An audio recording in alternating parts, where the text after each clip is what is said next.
Goldilocks and the Three Bears, retold and illustrated by James Marshall. This, as you can see, has a Caldecott honor.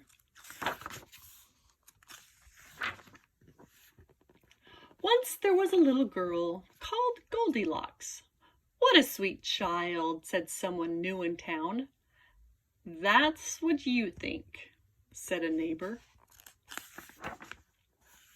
One morning, Goldilocks' mother sent her to buy muffins in the next village. "You must promise not to take the shortcut through the forest," she said. "I've heard the bears live there." "I promise," said Goldilocks. But to tell the truth, Goldilocks was one of those naughty little girls who do exactly as they please. Danger, very risky, turn back, go the other way, not a good idea. Meanwhile, in a clearing deep inside the forest, in a charming house all their own, a family of brown bears was sitting down to breakfast.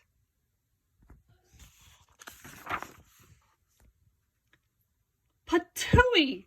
cried big old Papa Bear. "This porridge is scalding. I've burnt my tongue." "I'm dying," cried Baby Bear.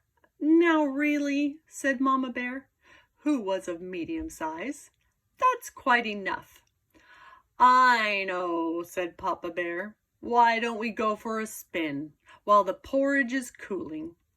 "Excellent," said Mama Bear. So they got on their rusty old bicycle and off they went. Tra-la-la. A few minutes later, Goldilocks arrived at the bear's house. She walked right in without even bothering to knock. On the dining room table were 3 inviting bowls of porridge. "I don't mind if I do," said Goldilocks, helping herself to the biggest bowl. But the porridge in the biggest bowl was much too hot. "Patooey!"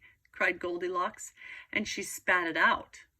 Next she tasted the porridge in the medium-sized bowl, but the porridge was much too cold. Then Goldilocks tasted the porridge in the little bowl, and it was just right. Neither too hot nor too cold. In fact, she liked it so much that she gobbled it all up. Feeling full and satisfied, Goldilocks thought it would be great fun to have a look around. Right away she noticed a lot of coarse brown fur everywhere. "They must have kitties," she said.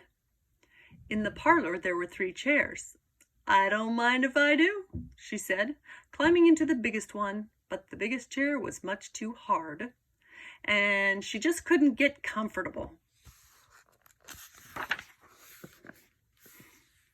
Next, she sat in the medium-sized chair, but that chair was much too soft, and she thought she might never get out of it. Then Goldilocks sat in the little chair, and that was just right. Neither too hard nor too soft. In fact, she liked it so much that she rocked and rocked until the chair fell completely to pieces. Now, all that rocking left Goldilocks quite tuckered out. "I could take a little snooze," she said. So she went to look for a comfy place to nap. Upstairs were 3 beds. "I don't mind if I do," said Goldilocks, and she got into the biggest one. But the head of the biggest bed was much too high. Next, she tried the medium-sized bed, but the head of that bed was much too low. Then Goldilocks tried the little bed, and it was just right. Soon she was all nice and cozy and sound asleep.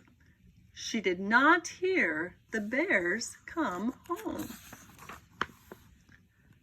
The 3 bears were mighty hungry, but when they went in for breakfast, they could scarcely believe their eyes. "Somebody has been in my porridge," said Papa Bear. "Somebody has been in my porridge," said Mama Bear. "Somebody has been in my porridge," said Baby Bear, "and eaten it all up." In the parlor, the three bears were in for another little surprise. "Somebody has been sitting in my chair," said Papa Bear. "Somebody has been sitting in my chair," said Mama Bear. "Somebody has been sitting in my chair," said Baby Bear, "and broken it to smithereens."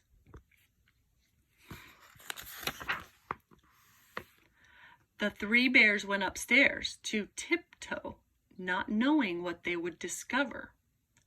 At first, everything seemed fine, but then Papa Bear laid down in his big brass bed. "Somebody has been lying in my bed," he cried, and he was not amused. "Egad!" cried Mama Bear. "Someone has been lying in my bed. Look!" cried Baby Bear. "Somebody has been lying in my bed, and she's still there." "Now, see here," roared Papa Bear. Goldilocks woke up with a start, and her eyes nearly popped out of her head. But before the bears could demand a proper explanation, Goldilocks was out of bed, out the window, and on her way home. "Who was that little girl?" asked the baby bear. "I have no idea," said Mama Bear, "but I hope we never see her again." And they never did.